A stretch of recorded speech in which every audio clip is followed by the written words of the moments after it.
Estimados alumnos, en este encuentro vamos a ver una introducción a la toxicología forense. La toxicología forense es una rama de la toxicología, es una disciplina muy amplia, con muchos factores a tener en cuenta, y en este encuentro solo vamos a describir su definición, sus clasificaciones o sus subramas y algunos conceptos importantes. Es decir, que esto es una breve introducción, teniendo en cuenta que esta rama es mucho más amplia y hay muchos más aspectos para ver en cursos de posgrado. En lo que concierne al pregrado, que es lo de la materia, vamos a ver solamente los aspectos principales.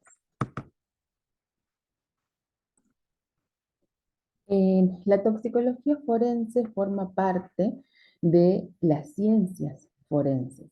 Las ciencias forenses son todas las disciplinas científico-técnicas que sirvan para el asesoramiento de la justicia. Son múltiples, entre ellas está la toxicología forense, y es muy importante que todas estas disciplinas confluyen para hacer un trabajo interpericial. Es decir, en una causa no siempre es una sola disciplina la que actúa, sino que son varias y todas confluyen para hacer un trabajo en conjunto. La toxicología forense deriva de la medicina forense. La toxicología forense estudia los aspectos médico-legales de los efectos nocivos que las sustancias químicas ejercen sobre los seres humanos y los animales. Trata de establecer la probabilidad de que un hecho toxicológico haya ocurrido y determina si un acto es delictivo o accidental. Nace de la medicina forense y es el nexo entre la medicina y el derecho. La medicina forense es un conjunto de conocimientos médicos, biológicos y toxicológicos. La toxicología forense es considerada una disciplina autónoma porque su campo de aplicación es la resolución de problemas que surgen cuando está implícita una sustancia química en un proceso judicial. Tiene un proceso metodológico propio y está en la intersección entre las ciencias experimentales y las ciencias médicas.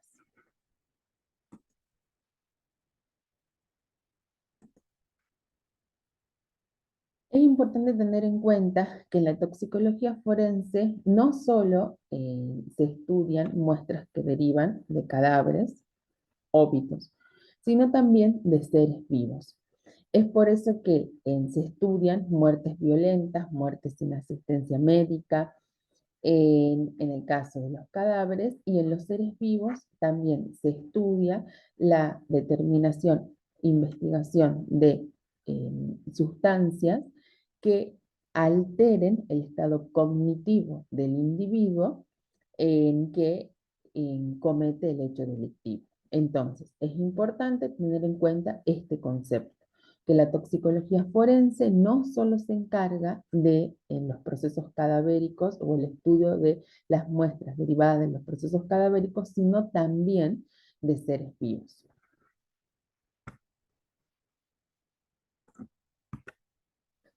Hacia fines del siglo XX, el papel principal del toxicólogo forense era establecer la etiología tóxica de un crimen. Solo se encargaba anteriormente de la toxicología post-mortem. Actualmente eso cambió y la toxicología forense no solo es la toxicología post-mortem, sino que tiene otras divisiones. Hay otras áreas en las que se encarga la toxicología forense. Además de la toxicología post-mortem, está la determinación y valoración de drogas de abuso en medios biológicos, la toxicología conductual y la toxicología laboral y ambiental. Vamos a definir cada una de ellas. La toxicología post-mortem es la que determina la causa de muerte o establece el grado de relación entre la sustancia química y la muerte. O sea, en conclusión, la toxicología post-mortem determina si esa sustancia química fue la responsable de la muerte o si no fue la responsable de la muerte, si estuvo relacionada y fue un agravante o un atenuante. Es por eso que hay un protocolo a seguir en la toxicología post-mortem y es tener en cuenta si esa sustancia química está asociada a la muerte o no está asociada a la muerte. Si está asociada a la muerte, si está relacionada o no. Si está relacionada, si indujo la muerte o si no. Y si la indujo a la muerte en un efecto primario o en un efecto secundario. Es decir, esa sustancia puede haber sido la causa de muerte, por ejemplo, el monóxido de carbono, o sea, si un individuo eh, se intoxica con monóxido de carbono y esa sustancia le produce la muerte, es un efecto primario.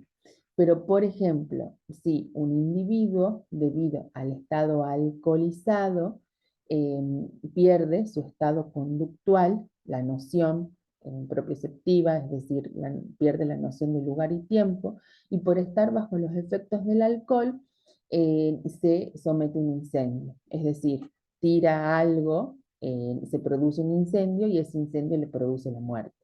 Entonces, en ese caso, el alcohol se encuentra como efecto secundario, ¿bien? Efecto primario es cuando causa la muerte y efecto secundario es cuando está en el individuo y está relacionado con la muerte, pero es un factor indirecto, no directo.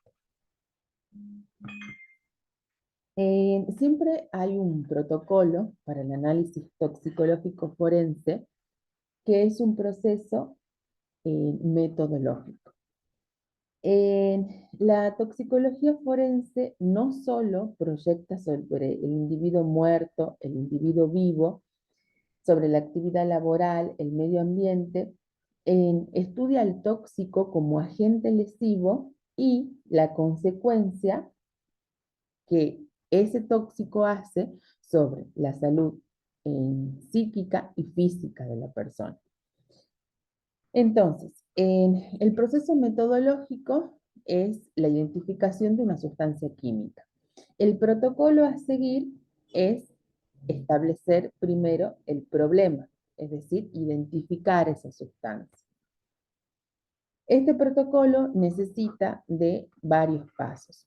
En primer lugar, conocimiento, conceptos y actualizaciones, es decir, siempre hay que ayornarse eh, por las metodologías nuevas que pueden, no solo las metodologías, sino también las sustancias nuevas que continuamente están surgiendo, como vimos como las NPS, las nuevas sustancias de síntesis o las drogas psicoactivas, experiencia previa de casos anteriores que haya tenido el toxicólogo y la disponibilidad de técnicas. Y la disponibilidad de técnicas siempre va acompañada de el presupuesto. Las técnicas de hoy en día son de altas tecnologías, mucho más sensibles, pero también son mucho más costosas. El presupuesto no solamente equivale a tener el instrumental, sino también a tener las condiciones edilicias necesarias para soportar dicho instrumental. Es muy importante la anamnesis y el informe de autopsia.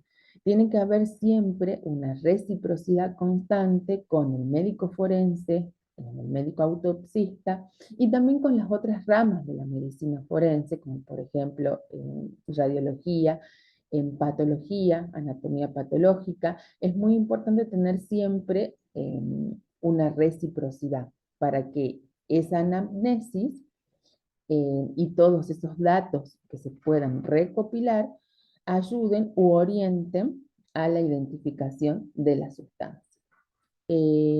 Luego se obtiene el resultado, la confirmación del resultado, lo que es la pericia propiamente dicha. En la pericia toxicológica hay que tener en cuenta la toma de muestra, que las muestras sean idóneas, que la recolección y la conservación sean adecuadas, y el análisis toxicológico propiamente dicho, para luego llegar a una conclusión que es con un informe pericial y la interpretación de ese informe pericial. Entonces, es un protocolo que siempre hay que seguir, la identificación del problema, la pericia en sí, de la cual se obtiene un resultado, y el informe pericial en el cual hay una interpretación y una conclusión.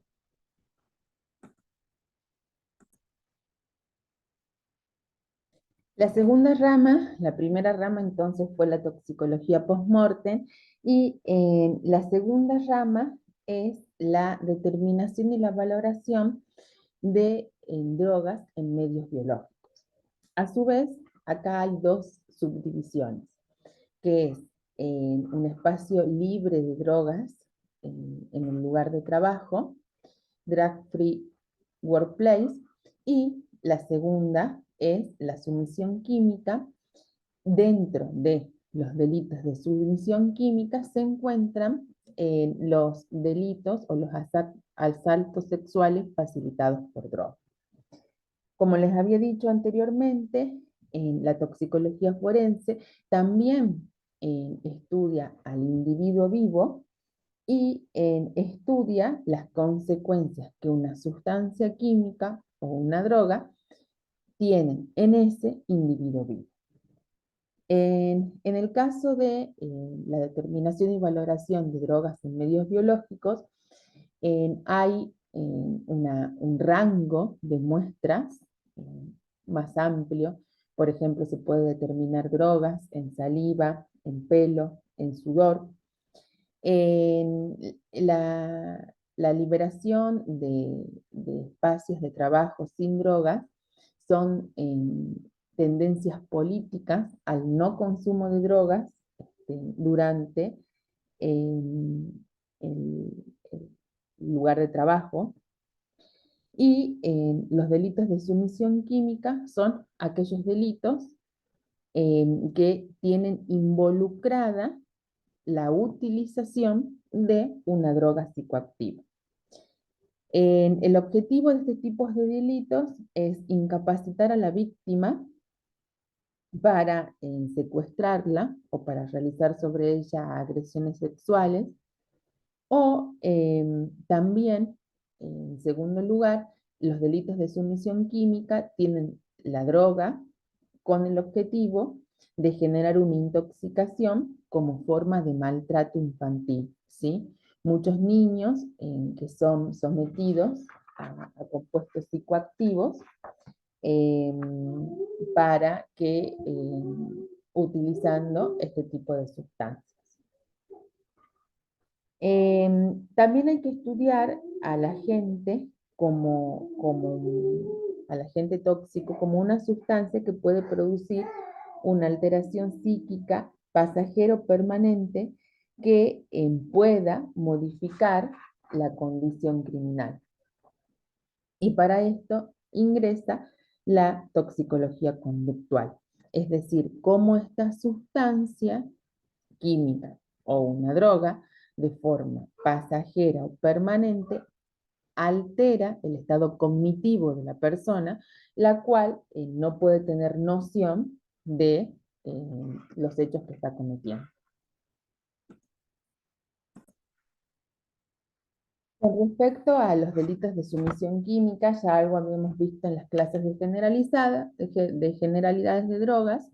Los delitos de sumisión química son todos aquellos que se utiliza una sustancia química para incapacitar a la víctima y realizar sobre ella distintos tipos de delitos. que pueden ser, por ejemplo, robos, secuestros, firmas de documentos. Dentro de los delitos de sumisión química están los delitos que facilitan las agresiones sexuales, ¿sí? Entonces, los delitos facilitados o los asaltos sexuales facilitados por drogas son una subrama de los delitos de sumisión química. Entonces, dentro de estos delitos se administra una sustancia a la víctima para incapacitar a la víctima.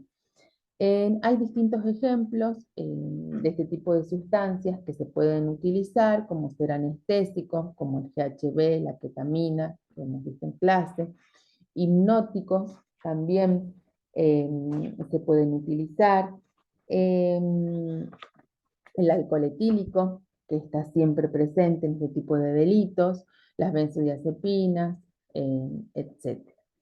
¿Cuáles son las características que tienen que tener este tipo de sustancias para estar implicadas en estos actos delictivos? Es que son drogas activas a muy bajas dosis, a pequeñas dosis. Y esto representa un desafío para el laboratorio, porque al ser en sustancias que están a muy bajas dosis, la metodología o la tecnología que se tiene que tener en el laboratorio para poder identificarlas tiene que ser muy sensible. Al ser muy sensibles, son equipamientos de alta complejidad y son sumamente costosos. Es por eso que el análisis toxicológico para este tipo de sustancias es de alta complejidad. Son solubles en agua, no tienen sabor, lo que favorece que sean incorporadas a una bebida. Es por eso que la mayoría, casi siempre la vía de ingreso es la vía oral. Son compuestos que producen amnesia anterógrada, es decir, la víctima no recuerda o recuerda por lapsos lo que le sucedió cuando va a hacer la denuncia y a describir, recuerda momentos o episodios, si es que recuerda. Tiene un efecto inmediato, o sea, cuando el agresor coloca esta sustancia en la bebida, el efecto que esta sustancia ejerce es inmediato. Es por eso que es muy importante tener en cuenta que generalmente, o la mayoría de las veces, por desgracia, la víctima hace la denuncia mucho tiempo después de la exposición.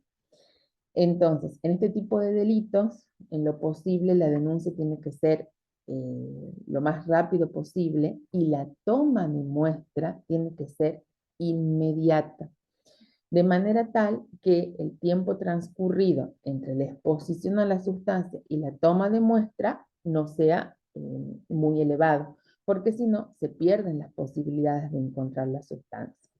Entonces, la toma de muestra de parte de la justicia y de la policía tiene que ser de forma inmediata desde que la víctima hace la denuncia y en lo posible la denuncia que sea muy cercana al hecho.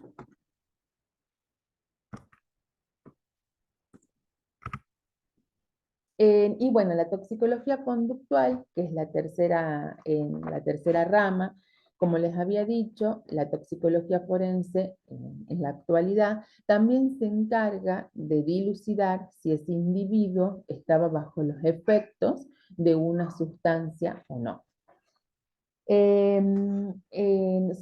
La toxicología conductual se encarga de estudiar mediante la investigación de sustancias psicoactivas si la aptitud, el comportamiento y el rendimiento del individuo se vieron modificadas por la existencia de esa sustancia. Esta rama tiene una gran implicancia social y económica, sobre todo en la conducción de vehículos, ¿sí? Si esa persona estaba conduciendo bajo la influencia del alcohol, no solamente en el caso de conducción de vehículos, sino también en el trabajo, ¿sí? Y si esto tiene mucha repercusión no solamente en la parte de la salud psíquica y física del individuo y de las víctimas, sino también en el contexto social y económico de la población. Y la última rama es la toxicología laboral y ambiental. La toxicología laboral es la que se encarga de prevenir, diagnosticar y realizar el tratamiento de todas las intoxicaciones que derivan del medio laboral. Es muy importante esto, en que la toxicología laboral no solamente es el diagnóstico, sino también es la prevención, ¿sí? En todas las normas de higiene y seguridad que tiene que tener el trabajador para evitar eh, que la exposición a una sustancia química en el ambiente de trabajo llegue o termine en una intoxicación y una enfermedad laboral. Es muy importante que estudia el daño de la salud tanto del consumidor como también la posibilidad de generar accidentes laborales.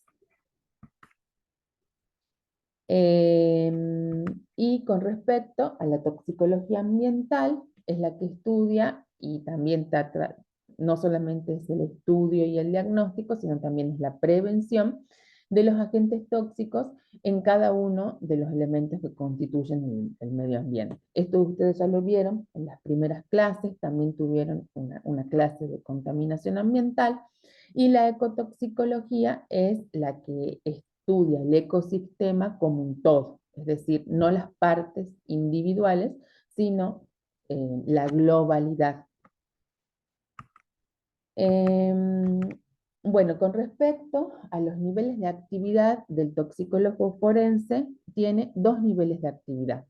Uno basado en los hechos objetivos, es decir, ¿qué es lo objetivo dentro del trabajo del toxicólogo forense? El aislamiento y la identificación de la sustancia tóxica, la cuantificación y de esa manera valorar las sustancias implicadas, siempre y cuando la metodología que tenga el laboratorio ayude, y realizar el informe pericial.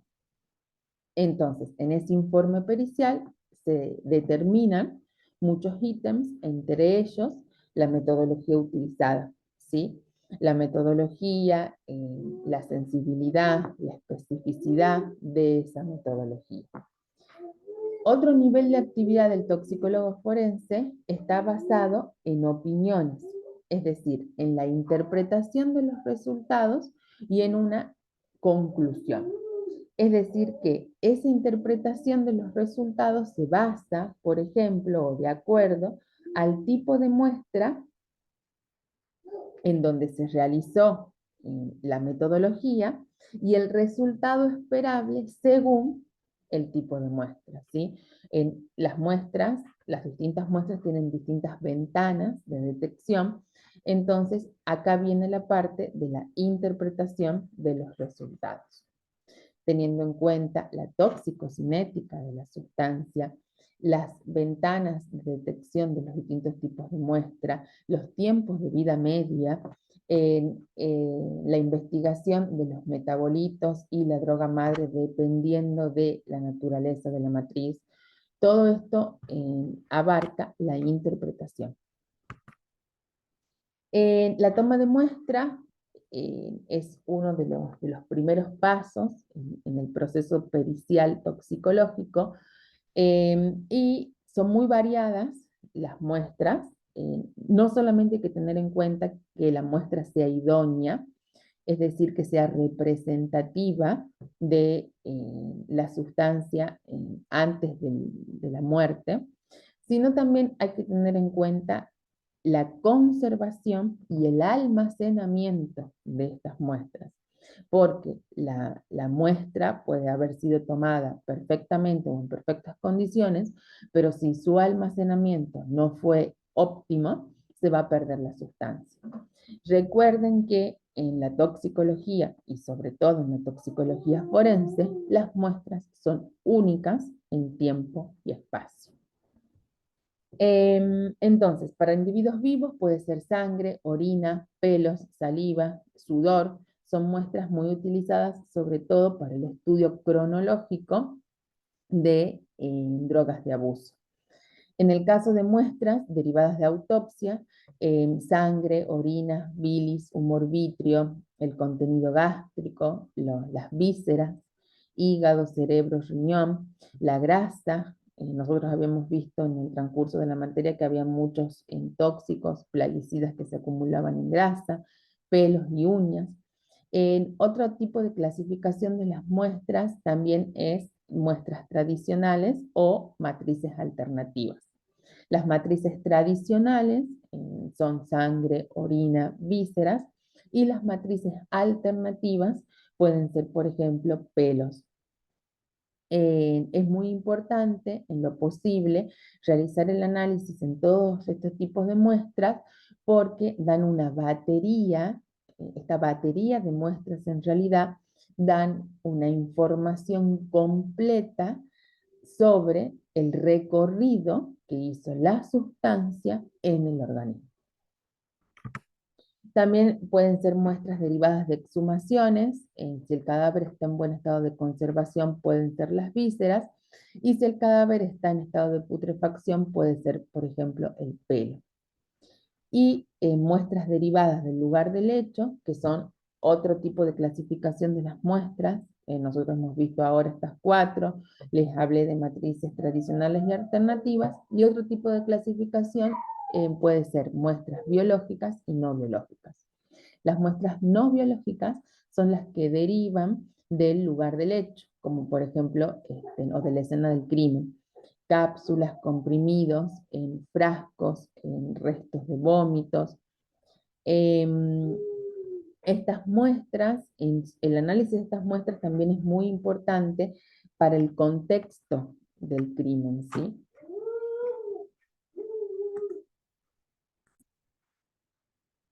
Hay un concepto que en la toxicología forense, que en realidad no solo en la toxicología forense, en las ciencias forenses, ya sea la química legal, la genética forense y la toxicología, es la cadena de custodia.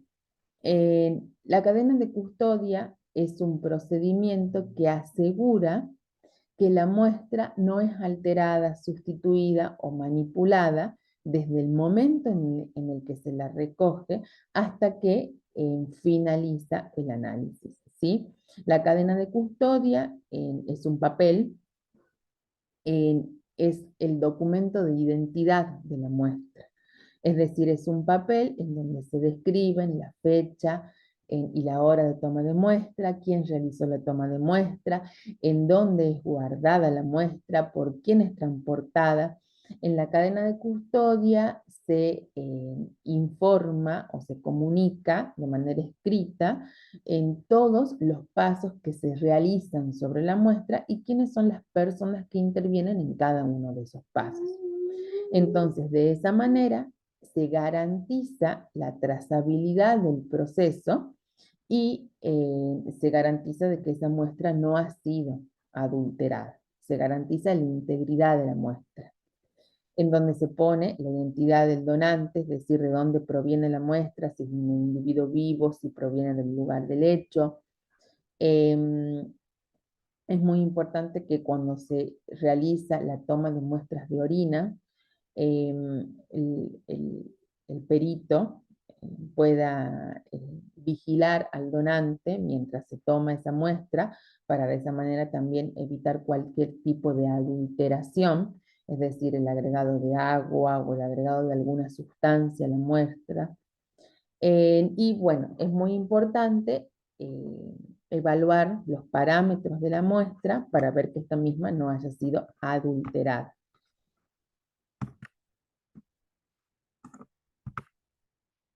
El acondicionamiento de las muestras también es muy importante. Yo recién les dije que no solamente era importante la toma, sino también el transporte y el almacenamiento para evitar la pérdida de las sustancias químicas. Se hace en un transporte con un recipiente primario, secundario y terciario. También es muy importante contemplar la temperatura del envío. Recuerden que los tóxicos volátiles, como por ejemplo el etanol, el alcohol etílico, al ser volátil, tiene que estar refrigerado para evitar la pérdida del tóxico. No solamente en el caso del etanol, sino también en el caso de los solventes o de los gases, como por ejemplo el monóxido de carbono o el cianuro. Y es muy importante etiquetar y rotular el recipiente en donde se encuentra la muestra, ¿sí? En la descripción, quién tomó la muestra, la cantidad, la fecha, es decir, la toma de muestra, la fecha y la hora de la toma de muestra es muy importante. Luego también este dato es importante para la interpretación de los resultados. Y el último eslabón del proceso pericial toxicológico es la redacción del informe toxicológico. Este informe tiene que tener muchos ítems. eh, los ítems que son indispensables u obligatorios son el objeto de la prueba pericial, es decir, esta prueba está realizada ¿para qué? Para la determinación de qué tipo de sustancias, describir el material en donde se realizó la pericia, es decir, la naturaleza del material, la cantidad, el volumen, el número de cadena de custodia en la cual llegó este material, la fecha y la hora en la cual se tomó esta muestra, el estudio analítico per se, es decir, la metodología que se utilizó, la sensibilidad, la especificidad de la metodología, cuáles son las sustancias que se buscan con dicha metodología, el resultado que se obtiene.